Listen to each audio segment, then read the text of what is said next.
Sa ngalan ng Ama at ng Anak at ng Espiritu Santo, Amen. ang pagpapala ng ating Panginoong Hesu Kristo, ang pag-ibig ng Diyos Ama, at ang pagkikipagkaisa ng Espiritu Santo, naway sumainyong lahat. At sumaiyo rin.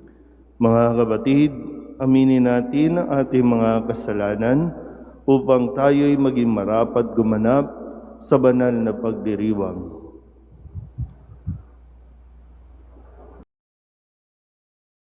Inaamin ko sa makapangyarihang Diyos at sa inyo mga kapatid na lubha akong nagkasala sa isip, sa salita at sa gawa at sa aking pagkukulang.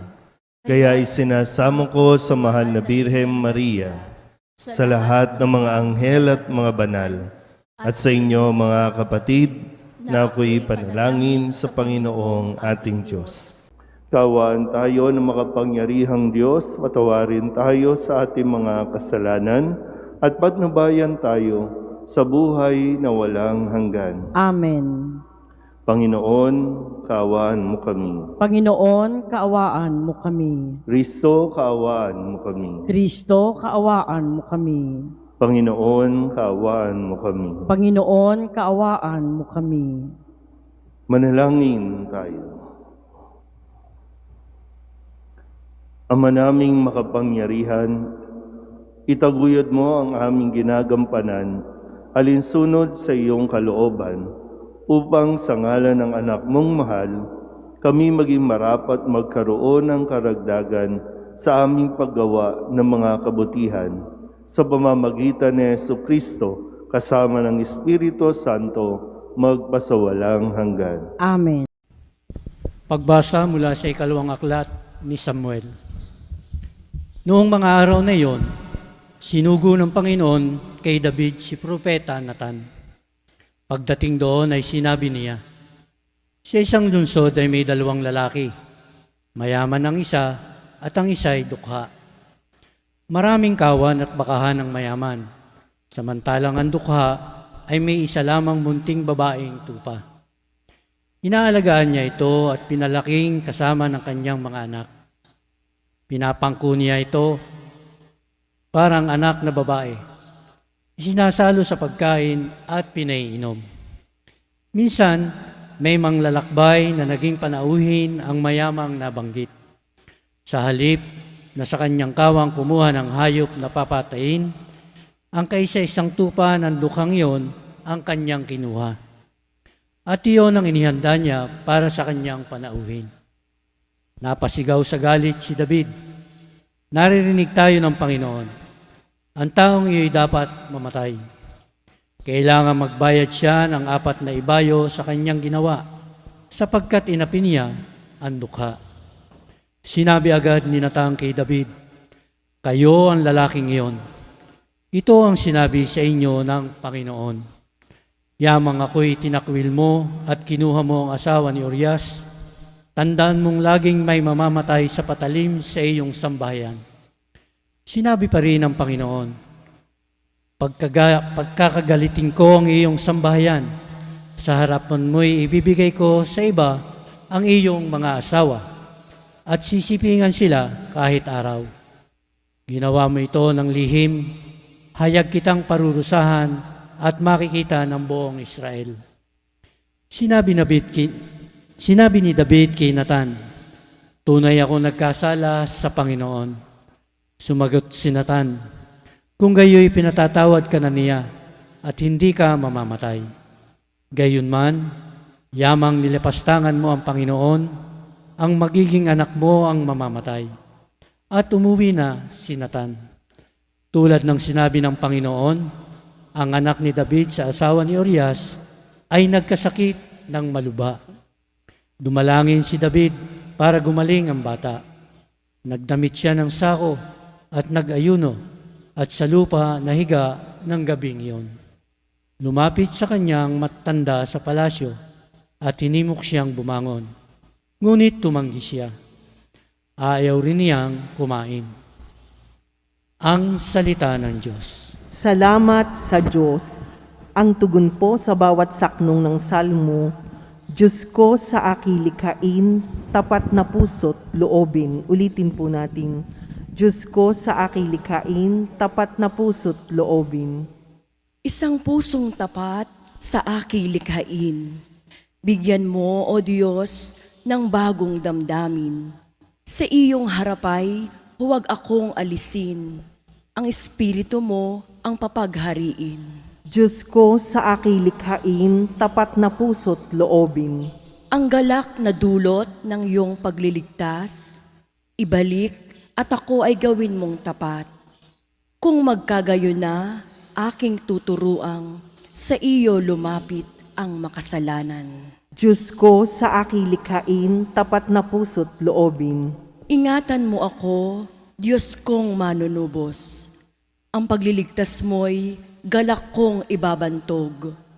Turuan mo akong makapagsalita at pupurihin ka sa gitna ng madla. Diyos ko sa aking likhain, tapat na puso't loobin. Magsitayo na po ang lahat.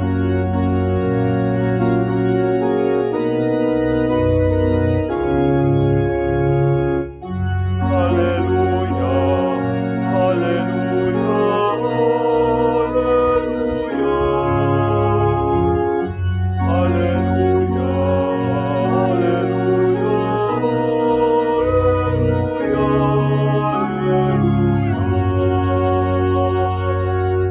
Kay laki ng pagmamahal ng Diyos sa sanglibutan, kaya't anak niya'y binigay. Hallelujah, hallelujah,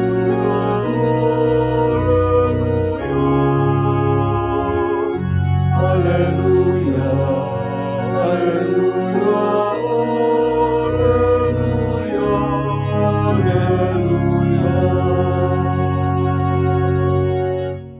Sumainyo ang Panginoon. At sumaiyo rin. Ang mabuting balita ng Panginoon ayon kay San Marcos. Papuri sa iyo, Panginoon. Noong araw na iyon, habang nagtatakip silim na, sinabi ni Jesus sa kanyang mga alagad, "Tumawid tayo sa ibayo." Kaya't iniwan nila ang mga tao at sumakay sa bangkang kinalululanan ni Jesus upang itawid siya. May kasabay pa silang ibang mga bangka. Dumating ang malakas na unos, hinampas ng malalaking alon ang bangka. Ano pat halos mapuno ito ng tubig. Si Jesus naman nakahilig sa unan sa may hulihan ng bangka at natutulog. Ginising siya ng mga alagad.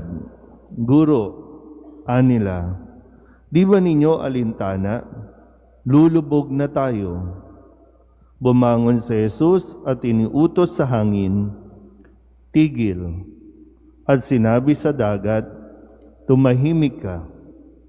Tumigil ang hangin at tumahimik ang dagat. Pagkatapos sinabi niya sa mga alagad, "Bakit kayo natatakot? Wala pa ba kayong pananalig?" Sinidlan sila ng matinding takot at panggigilalas at nagsabi sa isa't isa, "Sino nga kaya ito?" At sinusunod maging ng hangin at ng dagat. Ang mabuting balita ng Panginoon. Pinupuri ka namin, Panginoong Hesukristo. Isang magandang umaga po sa inyong lahat. Ngayon po ay Sabado ng ikatlong linggo ng karaniwang panahon. Pero yung bilis, no? Natapos ng isang buwan, ngayon ay bubunuin na naman natin ang panibagong buwan. Pero nawa, ang magiging disposisyon natin ng buwan na ito ay maalala natin lagi na kasama naman natin lagi ang Diyos. Anumang buwan ng buhay natin, minsan may sinasabing buwan ng pag-ibig, buwan ng kung ano-ano, no? Pero anumang buwan ang dumating, kasama natin lagi si Kristo. Kung nasa atin ang kanyang mga salita, hindi natin maiisip na iniiwan tayo ng Diyos. Kaya atin po munang balikan ang ilan sa mga paalala sa atin ni Jesus nitong linggong ito. Mahalaga na mayroon tayong sapat, no? Kung hindi man natin talaga buong-buong aakuin o nasa atin, pero at least mayroon man lang, no, ng mga salita ng Diyos na atin pong madudukot o kaya paghuhugutan sa mga panahon na kailangan natin talaga ng gabay. Nung Lunes, ang sabi sa atin, walang makapapasok sa bahay ng isang taong malakas at makakaagaw ng kanyang ari-arian, malibang gapusin muna niya ang taong iyon. At ano ba yung mayroon sa atin na dapat natin itinuturing din na kayamanan? Ang salita ng Diyos. Walang makakakuha niyan kung hindi ka, kung hindi mo rin naman babantayan ang iyong sarili. Nung Martes, ang sabi sa atin, sapagkat ang sinumang tumatalima sa kalooban ng Diyos ay siya kong ina at mga kapatid. O sino man ang tumatalima sa kalooban ng Diyos, siya ang ina at mga kapatid ni Jesus.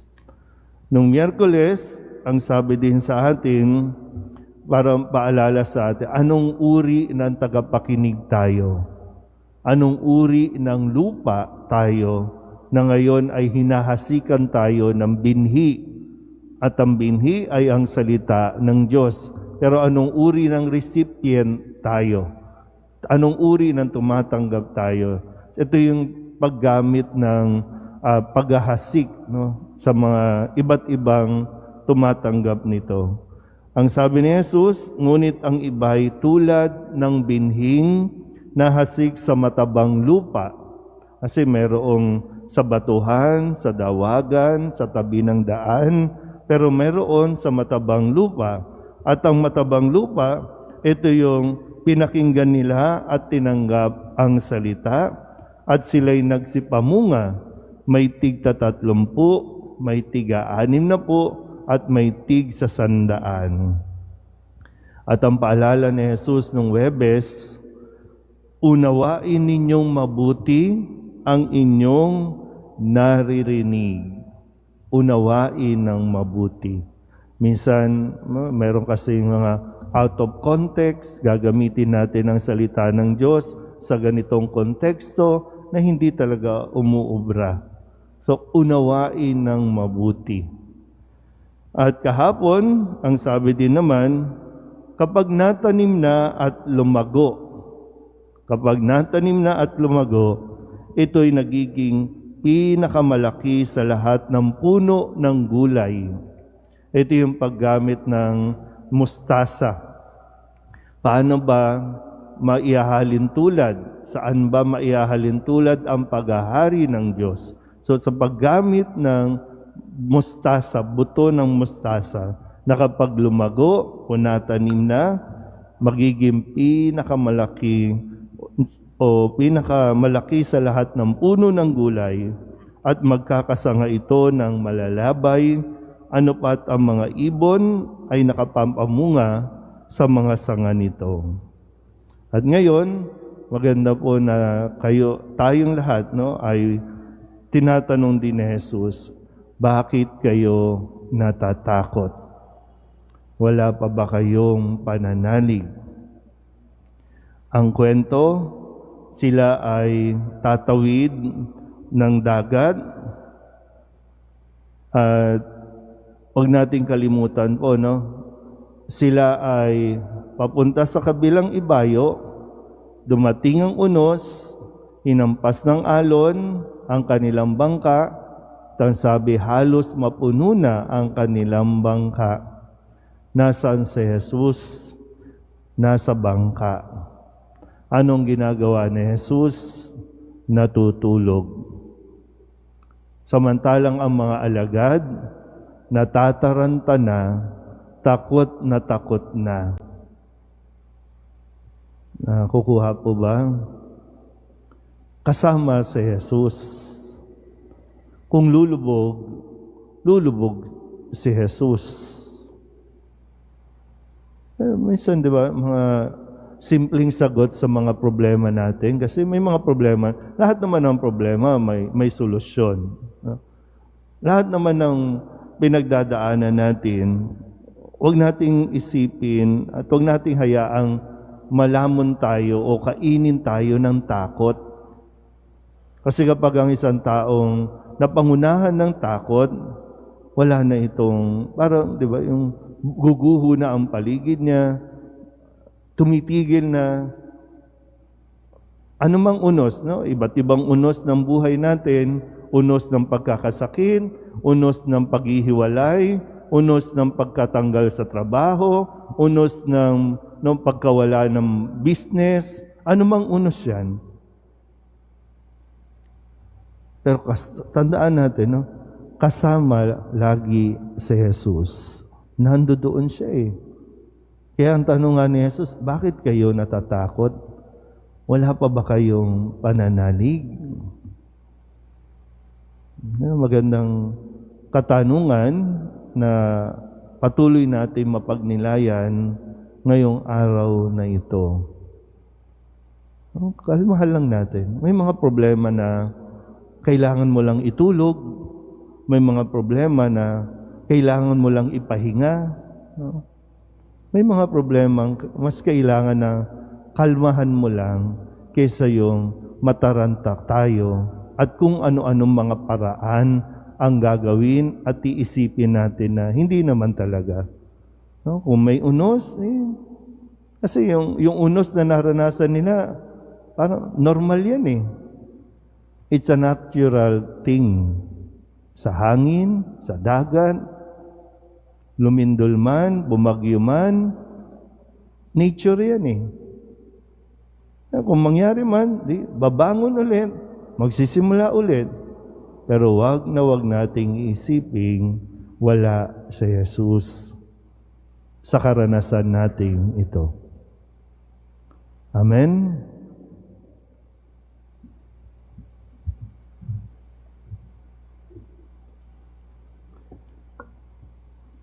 Sinusunod maging ng hangin at alon ang anak ng Diyos. Mulat sa katotohanan ito, manalangin tayo na may pagtitiwala para sa kapayapaan sa napakagulong daigdig. Ang ating pong itutugon, Panginoon, dinggin mo ang aming panalangin. Panginoon, dinggin mo ang aming panalangin. Ang ating simbahan naway gabayan ng Panginoon, lalo na sa malalaking alon ng pagsubok na nagbabantang sumakop dito. Manalangin tayo sa Panginoon. Panginoon, dinggin mo ang aming panalangin. Ang mga pinuno ng mga nagkakagulong bansa naway walang hinawang maglingkod para sa kapayapaan at katarungan.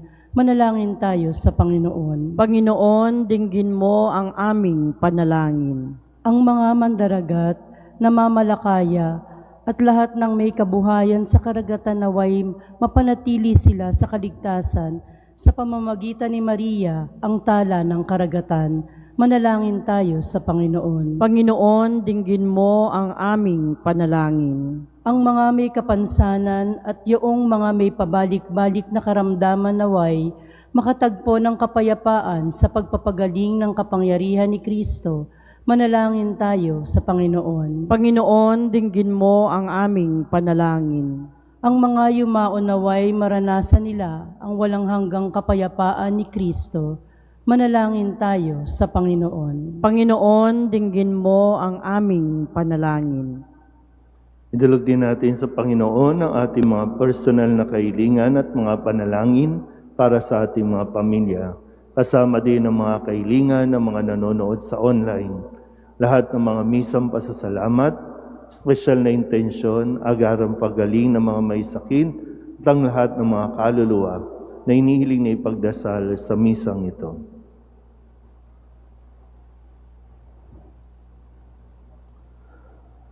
Ang lahat ng ito inihiling namin sa ngalan ni Kristo ang aming Panginoon. Amen.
Manalangin kayo mga kapatid upang paghahain natin ay kalugdan ng Diyos sa mga makapangyarihan.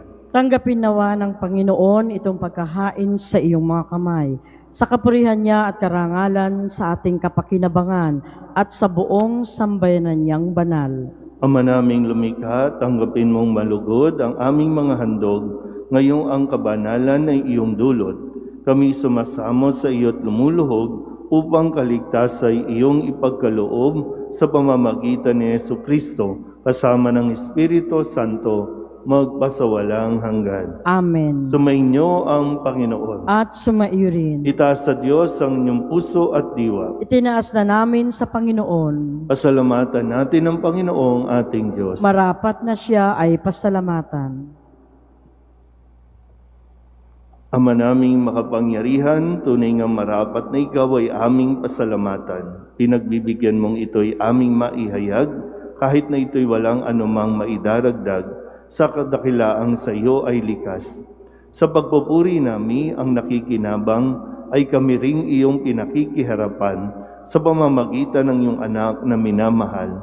Kaya kaysa ng mga anghel na nagsisiawit ng papuri sa iyo, nang walang humpay sa kalangitan, kami nagbubunyi sa iyong kadakilaan.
Ama naming banal, ikaw ang bukal ng tanang kabanalan. Kaya't sa pamamagitan ng iyong Espiritu, gawin mong banal ang kaloob na ito upang para sa aming maging katawan at dugo ng aming Panginoong Heso Kristo. Bago niya pinagtiis ang kusang loob na maging handog, hinawakan niya ang tinapay, minasalamatan kaniya, pinaghati-hati niya iyon, iniabot sa kanyang mga alagad at sinabi, "Tanggapin ninyong lahat ito at kanin, ito ang aking katawan na ihahandog para sa inyo."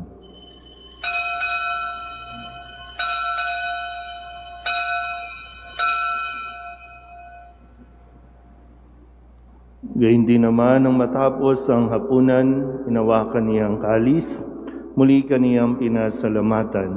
Iniabot niya ang kalis sa kanyang mga alagad at sinabi, "Tanggapin ninyong lahat ito at inumin. Ito ang kalis ng aking dugo, ng bago at walang hanggang tipan. Ang aking dugo na ibubuhos para sa inyo at para sa lahat sa pagpapatawad ng mga kasalanan. Gawin ninyo ito sa pag-alaala sa akin."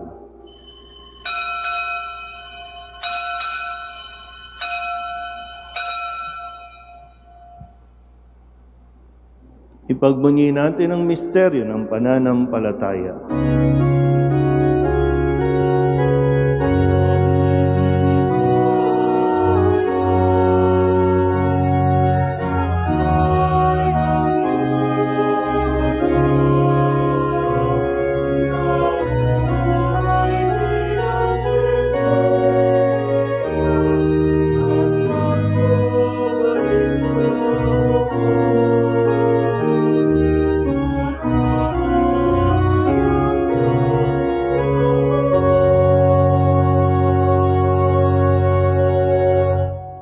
Ama, ginagawa namin ngayon ang pag-alaala sa pagkamatay at muling pagkabuhay ng iyong anak, kaya tiniaalay namin sa iyo ang tinapay na nagbibigay buhay at ang kalis na nagkakaloob ng kaligtasan. Kami nagpapasalamat dahil kami iyong minarapat na tumayo sa harap mo para maglingkod sa iyo. Isinasamo namin kami magsasalo-salo sa katawan at dugo ni Kristo ay mabuklod sa pagkakaisa sa pamamagitan ng Espiritu Santo. Ama, lingapin mo ang iyong simbahang laganap sa buong daigdig. Puspusin mo kami sa pag-ibig kay San Francisco na aming Papa at ni Jose na aming Obispo at ng Tanang Kaparian. Alalahanin muli ng mga kapatid naming nahimlay na may pag-asang sila'y muling mabubuhay, gayon din ang lahat ng mga pumanaw. Kawaan mo sila at patuloyin sa iyong kaliwanagan. Kawaan mo at pagindapating kaming lahat na makasalo sa iyong buhay na walang wakas. Kaysa ng mahal na Birheng Maria na Ina ng Diyos, ng kabiyak ng puso niyang si San Jose, kaysa ng mga apostol at ng lahat ng mga banal na namuhay dito sa daigdig ng kalugod-lugod sa iyo, may pagdiwang nawa namin ng pagbupuri sa ikararangal mo sa pamamagitan ng iyong anak na aming Panginoong Heso Kristo. Sa pamamagitan ni Kristo, kasama niya at sa Kanya, ang lahat ng parangal at papuri ay sa iyo, Diyos Amang makapangyarihan, kasama ng Espiritu Santo, magpasawalang hanggan.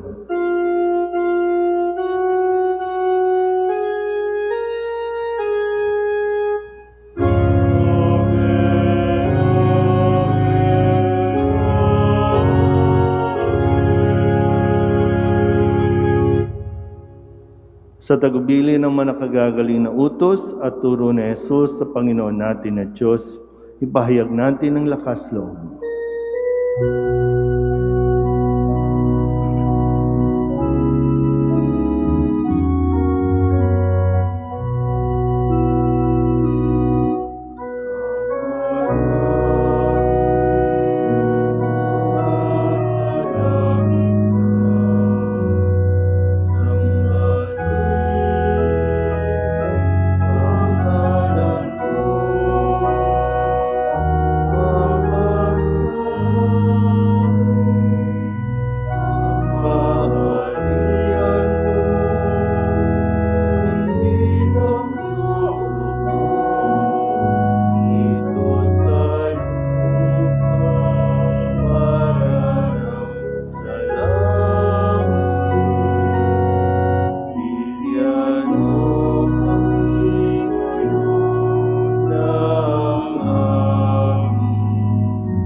Hinihiling namin kami iadya sa lahat ng masama, pagkalooban ng kapayapaan araw-araw, iligtas sa kasalanan at ilayo sa lahat ng kapahamakan.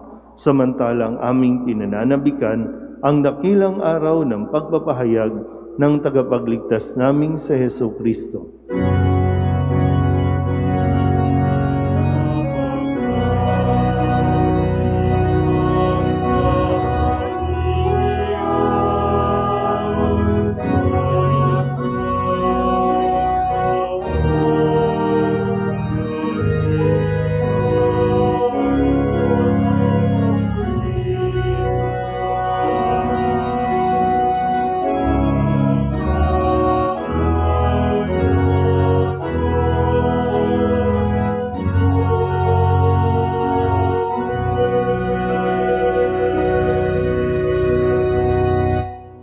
Panginoong Heso Kristo, sinabi mo sa iyong mga apostol, kapayapaan ang iniiwan ko sa inyo, ang aking kapayapaan ang binibigay ko sa inyo.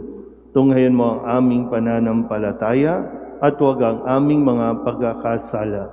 Pagkalooban mo kami ng kapayapaan at pagkakaisa ayon sa iyong kalooban, kasama ng Espiritu Santo, magpasawalang hanggan. Amen. Ang kapayapaan ng Panginoon ay laging sumainyo. At sumaiyo rin. Magbigayan po tayo ng kapayapaan sa isa't isa.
Ito ang kordero ng Diyos. Ito nag-aalis ng kasalanan ng sanlibutan. Mapalad ang mga inanyayahan sa kanyang piging. Panginoon, hindi ako karapat-dapat na magpatuloy sa iyo, ngunit sa isang salita mo lamang ay gagaling na ako.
Magsitayo na po ang lahat.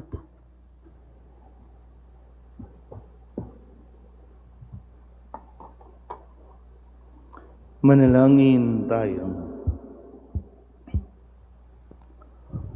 Ama naming mapagmahal, ipagkaloob mong sa aming pakikinabang sa iyong kagandahang loob na bumubuhay, lagi nawa naming maikarangal ang iyong pagpapalang sa aming ibinibigay sa pamamagitan ni Jesucristo kasama ng Espiritu Santo magpasawalang hanggan. Amen. Bukas po ay kabisahan ng pagdadala kay Jesus sa templo, presentation of Jesus in the temple. At inaanyayahan po na magdala ng mga kandila ang bawat dadalo sa misa para sa pagbabasbas. Sumainyo ang Panginoon At sumaiyo rin. at pagpalain kayo ng makapangyarihang Diyos, Ama at Anak at Espiritu Santo. Amen. Tapos sa banal na misa, umayo tayo sa kapayapaan ni Kristo. Salamat sa Diyos.